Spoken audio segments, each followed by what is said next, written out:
Ungari valimistulemused šokeerisid täielikult kõiki pooli, kes kas toetasid või vastupidi olid Orbani vastu. Viktor Orbani partei Fidesz, mis on olnud võimul 16 aastat, sai Ungari parlamendivalimistel hävitava kaotuse.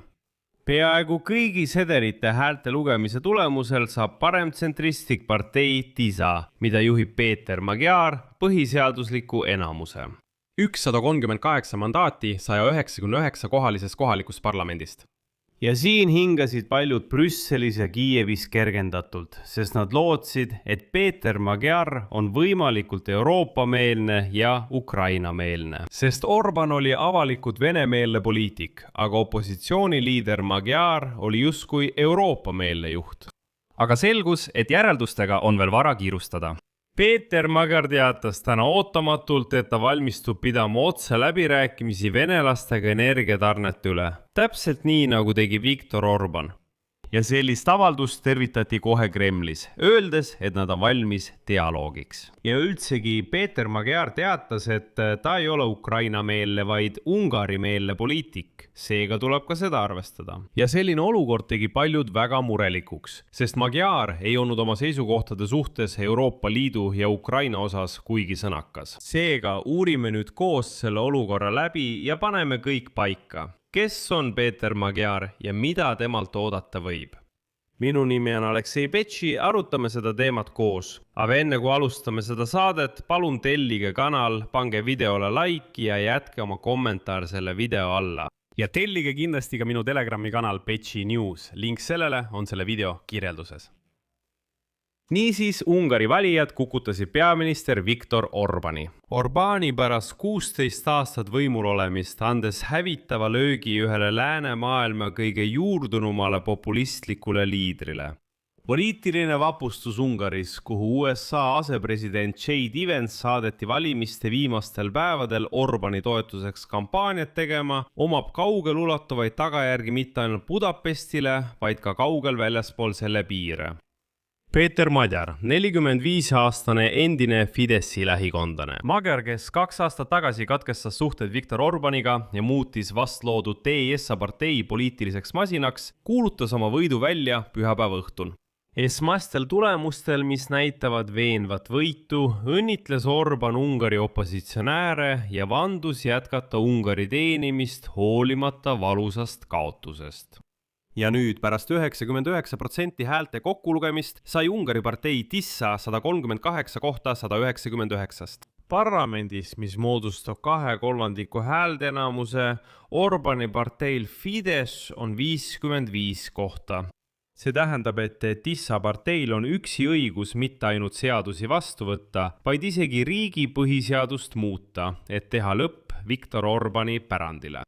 Sellises olukorras saab Péter Magyar peaaegu automaatselt Ungari peaministriks. Siin vaidlusi ei teki. Ja teate, kiire tunnustamine. Viktor Orbani kaotus tervitati Euroopas heakskiiduga, mis üllatas vaatlejaid, kes kartsid, et Viktor Orban võib Venemaa toetusel proovida tulemusi vaidlustada. Aga seekord andis ta nii kiiresti alla. Ja siis üllatas kõiki ootamatult opositsiooniliider Péter Magyar. Täna teatas Kreml, et on valmis toetama pragmaatilisi kontakte Ungariga, kuna see oleks kasulik mõlemale riigile. Nii ütles Kremli pressiesindaja. Ja edasi Ungari parlamendi valimistel. Ja edasi tsiteerin Peskovit. Ungarlased tegid oma valiku, me suhtume sellesse valikusse lugupidamisega. Me loodame, et jätkame oma väga pragmaatilisi kontakte uue valitsusega. Ja seda hoolimata sellest, et varem Venemaa Föderatsiooni presidendi eriesindaja Kirill Dmitrijev väitis, et Ungari valimiste tulemused kiirendavad Euroopa Liidu lagunemist. Aga ametlik Kreml Peskovi suu läbi leiab, et Moskval tuleb oodata ja vaadata, millised saavad olema Ungari uue juhtkonna sammud. Peskovi tsitaat. Meil on huvi luua head suhted Ungariga, nagu ka kõigi teiste Euroopa riikidega. Me teame, et Euroopa riikide puhul ei saa kahjuks veel vastastikusest rääkida, kuid Venemaa on dialoogiks avatud. Tundub, et Magyariga on kõik selge, ta ei hakka venelastega dialoogi pidama, sest ta rajas oma valimiskampaania Euroopa-meelsetele loosungitele.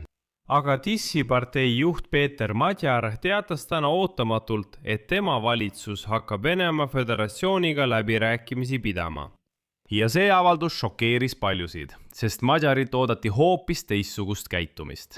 Kuid nagu alati võtsid paljud meediakanalid arvesse ainult selle osa avaldusest, kus ta ütleb, et hakatakse Venemaa Föderatsiooniga läbirääkimisi pidama, unustades näidata kogu konteksti. Seetõttu toon ma teile Madjari täieliku tsitaadi, et mõista, mida ta tegelikult ütles. Tsitaat. Loomulikult, kui asjaolud kujunevad nii, et peetakse läbirääkimisi Venemaa presidendiga, ei muutu ei Venemaa ega Ungari geograafiline asukoht. Ja meie energiasõltuvus jääb samuti mõneks ajaks alles. Tuleb tugevdada mitmekesistamist, kuid seda ei saa teha ühe päevaga. Vajadusel peame läbirääkimisi, kuid sõpradeks me ei saa. Samuti ei taha Ungaris keegi Ukraina-meelset valitsust. Kõik tahavad Ungari-meelset valitsust, mis tegeleb Ungari rahva tegelike probleemidega. Seega, kui vaadata seda olukorda ungarlaste vaatenurgast, siis pole selles avalduses midagi hirmutavat. Siiski on ülejäänud Madjari avaldused üsna ebamäärased. Ja siin tasub märkida, et varem ei eitanud Peeter Madjar Venemaa agressiooni ega nõustunud Viktor Orbani retoorikaga väidetavalt võõrast sõjast. 2024 aastal vahetult pärast Vene raketirünnakut Ahmadeti lastehaiglale Kiievis külastas ta Ukraina pealinna. Ta tõi endaga kaasa oma partei kogutud humanitaarabi ja siis ütles ta, tsiteerin, Venemaa on agressor ning Ukrainal on õigus oma territooriumi kaitsta. Samal ajal ei ole Madjari avaldused kunagi olnud 100% Ukraina-meelsed. Näiteks oli ta Ukraina kiirendatud Euroopa Liitu astumise vastu, relvade tarnimise vastu Kiievile ning andis mõista, et soovib Ukraina liitumise küsimuse panna Ungari referendumile. Samuti hääletas teisa partei Euroopa Parlamendis Ukraina jaoks 90 miljardi euro suuruse EL-i laenu andmise vastu, kuigi Ungari ei olnud kohustatud mingit rahalist panust tegema. Nii et siin saab olema keeruline diplomaatiline tee. Ja meenutage märtsis toimunud sõnasõda Zelenski ja Orbani vahel. Ja siis vähesed märkasid, kuid Peeter Madjar kutsus tollal EL-i juhtkonda üles, tsiteerin, peatama kõik suhted Ukrainaga. Vähemalt seni pole president Zelenski oma sõnu selgitanud ega Ungari ees oma avalduse pärast vabandanud. Ka suhetes Venemaaga oli Madjar üsna vaoshoitud. Ta nimetas sidemeid Moskvaga Orbani nõrgaks kohaks ja süüdistas tema valitsust avalikus otseses reetmises. Madjar kritiseeris Orbani valitsus suutmatuse eest mitmekesistada energiabilanssi, kuid tema sõnul, tsiteerin, ei tähenda see, et me peaksime lõpetama Vene nafta kasutamise. See tähendab, et Euroopa Liidu ressursse tuleb kasutada ratsionaalselt. Nii et praegu tasub oodata ja vaadata olukorda laiemalt. Siiski teatas Ukraina välisminister Andrei Zibiga juba hommikul, et Kiiev on dialoogiks avatud. Ja on juba andnud uuele Ungari valitsusele signaale kontaktide loomiseks, eriti juhtide tasandil. Ukrainas oodatakse EL-i 90 miljardi suuruse laenu deblokeerimist. Ukraina eurointegratsiooni ja muu koostöö, eriti rahvusvähemuste ja piiri infrastruktuuri osas edendamine. Muide, Kiievis pole veel Družba naftajuhtmest juttu olnud, kuid ilmselt jõutakse ka selleni. Nii et vaatame, kuidas hakkavad kujunema esimesed diplomaatilised kontaktid Ungari uue valitsusega. Siin panen 3 punkti.